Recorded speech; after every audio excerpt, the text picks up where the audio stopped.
Career guide 24x7 में सभी का स्वागत है। तो दोस्तों, अगर आप एक अच्छी सरकारी नौकरी की तलाश में हैं तो आज की खबर आपके लिए ही है। महानदी कोलफील्ड्स लिमिटेड, जिसे हम MCL भी कहते हैं, उसने एक बहुत बड़ी भर्ती निकाली है और आज हम इसी के बारे में सब कुछ जानने वाले हैं। जी हाँ, स्क्रीन पर जो नंबर है वो बिल्कुल सही है। पूरे 667 पद। ये कोई छोटी मोटी वैकेंसी नहीं है दोस्तों, ये एक बहुत बड़ा मौका है, खासकर उन लोगों के लिए जो एक स्थायी और अच्छी सरकारी नौकरी का सपना देख रहे हैं। तो इस मौके को हाथ से बिल्कुल नहीं जाने देना है। चलिए तो एक नजर डालते हैं कुछ खास बातों पर। यह भर्ती है महानदी कोलफील्ड्स लिमिटेड की, जिसमें टेक्नीशियन, माइनिंग सरदार जैसे कई अलग अलग पद हैं। कुल पद, जैसा कि हमने बताया, 667 हैं। और हाँ, आवेदन सिर्फ और सिर्फ ऑनलाइन करना होगा। और सबसे जरूरी चीज, तारीखें। फॉर्म भरने की शुरुआत 16 मार्च 2026 से होगी और आखिरी तारीख है 6 अप्रैल 2026। तो मेरी सलाह यही रहेगी कि आखिरी दिन का इंतजार बिल्कुल मत कीजिएगा। आज हम इस भर्ती को पूरी तरह समझने के लिए 5 हिस्सों में बात करेंगे। सबसे पहले देखेंगे कि ये मौका कितना बड़ा है, फिर जानेंगे कि कौन कौन आवेदन कर सकता है, सिलेक्शन कैसे होगा और सबसे जरूरी, ऑनलाइन अप्लाई करने का सही तरीका क्या है। और हाँ, आखिरी में कुछ बहुत जरूरी बातें और एक चेतावनी भी है, तो हमारे साथ अंत तक जरूर बने रहिएगा। तो चलिए पहले सेक्शन से शुरू करते हैं और समझते हैं कि ये मौका इतना खास क्यों है। देखिए, ये सिर्फ एक नौकरी नहीं है, बल्कि एक बहुत ही प्रतिष्ठित सरकारी संस्था में अपना करियर बनाने का मौका है। तो आइए देखते हैं कि इसमें खास क्या है। पता है, इस भर्ती की सबसे अच्छी बात क्या है कि यह सबके लिए है। आप भारत के किसी भी राज्य, किसी भी कोने से हों, आप इसके लिए आवेदन कर सकते हैं। और हाँ, महिला और पुरुष दोनों के लिए ये एक बराबर का मौका है, यानी कि इस रेस में हर कोई शामिल हो सकता है। अच्छा, अब आते हैं सबसे जरूरी सवाल पर कि क्या आप इन पदों के लिए योग्य हैं। देखिए, ये जानना बहुत जरूरी है ताकि फॉर्म भरते समय कोई गड़बड़ ना हो। तो चलिए जरा ध्यान से देखते हैं कि इसके लिए क्या क्या योग्यताएं चाहिए। जहां तक पढ़ाई लिखाई की बात है, यहां कई ऑप्शन हैं। अगर आप 10वीं पास हैं, 12वीं पास हैं, डिप्लोमा किया है या फिर ग्रेजुएट हैं, तो आपके लिए कोई ना कोई पद जरूर हो सकता है। पर हाँ, एक बात का ध्यान रखिएगा कि हर पद के लिए अलग अलग जरूरतें हो सकती हैं, इसलिए ऑफिशियल नोटिफिकेशन को ठीक से पढ़ना बहुत जरूरी है।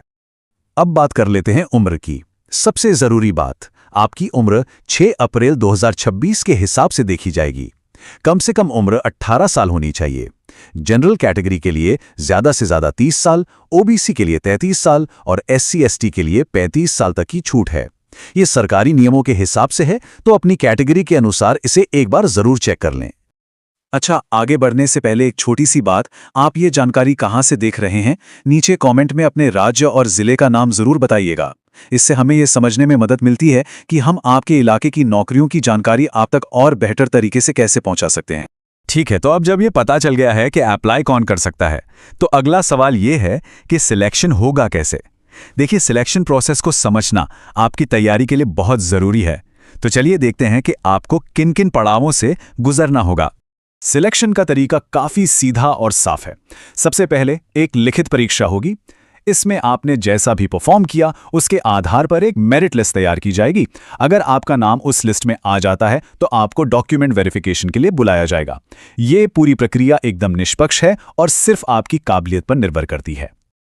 अब बात आती है एप्लीकेशन फीस की। तो जनरल, OBC और EWS उम्मीदवारों के लिए फीस है 1000 रुपए। लेकिन यहां एक बहुत अच्छी खबर यह है कि SC, ST, दिव्यांग और सभी महिला उम्मीदवारों के लिए कोई फीस नहीं है। जी हाँ, आपका आवेदन एकदम मुफ्त है और जो फीस भरेंगे वे डेबिट कार्ड, क्रेडिट कार्ड या नेट बैंकिंग से ऑनलाइन पेमेंट कर सकते हैं। और अब सबसे जरूरी हिस्सा, ऑनलाइन अप्लाई करना कैसे है। देखिए, चिंता की कोई बात नहीं है, प्रोसेस बहुत आसान है और हम आपको एक एक स्टेप बताएंगे ताकि कोई भी गलती की गुंजाइश ना रहे। चलिए शुरू करते हैं। अप्लाई करने के लिए सबसे पहले MCL की ऑफिशियल वेबसाइट पर जाना है। वहां पर रिक्रूटमेंट सेक्शन को ढूंढिए और सबसे पहले नोटिफिकेशन को ध्यान से पढ़िए। उसके बाद अप्लाई ऑनलाइन लिंक पर क्लिक करें। फॉर्म भरते समय अपनी सारी जानकारी को 2 बार चेक कर लें और अपने डॉक्यूमेंट्स को सही से अपलोड करें। अगर आप पर फीस लागू होती है तो पेमेंट करें और फॉर्म सबमिट कर दें। और हाँ, सबमिट करने के बाद एप्लीकेशन फॉर्म का प्रिंट आउट लेना बिल्कुल मत भूलिएगा। तो दोस्तों, अब हम आ गए हैं आखिरी पड़ाव पर, लेकिन यह हिस्सा शायद सबसे ज्यादा जरूरी है। हम कुछ आखिरी जरूरी बातों पर बात करेंगे और एक बहुत ही महत्वपूर्ण चेतावनी देंगे जिसे किसी भी हाल में नजरअंदाज नहीं करना है। देखिए, फॉर्म भरना शुरू करने से पहले ये पक्का कर लें कि आपके पास ये सारे डॉक्यूमेंट्स तैयार हैं। अपनी फोटो और साइन, 10वीं 12वीं के सर्टिफिकेट, जाति और निवास प्रमाण पत्र और पहचान के लिए आधार कार्ड, इन सबको स्कैन करके पहले से रख लें। इससे फॉर्म भरते समय आपका काफी समय बचेगा और हड़बड़ी में कोई गलती भी नहीं होगी। और अब एक बहुत जरूरी चेतावनी, प्लीज इसे ध्यान से सुनिए। कोई भी असली कंपनी या सरकारी विभाग नौकरी देने के लिए कभी भी पहले से पैसे नहीं मांगता है। अगर आपको कोई फोन करके या ईमेल करके नौकरी के नाम पर पैसे मांगे तो समझ जाइए कि ये 100% धोखा है, फ्रॉड है। ऐसे लोगों से हमेशा सावधान रहें और ये जानकारी अपने दोस्तों और परिवार वालों को भी जरूर बताएं। इस जरूरी जानकारी के लिए हमारे साथ बने रहने के लिए बहुत बहुत धन्यवाद। अगर आप चाहते हैं कि भविष्य में भी ऐसी ही नौकरियों की जानकारी आप तक सबसे पहले पहुंचे तो हमारे चैनल करियर गाइड 24x7 को लाइक और सब्सक्राइब करना बिल्कुल ना भूलें। हम आपकी सफलता की कामना करते हैं।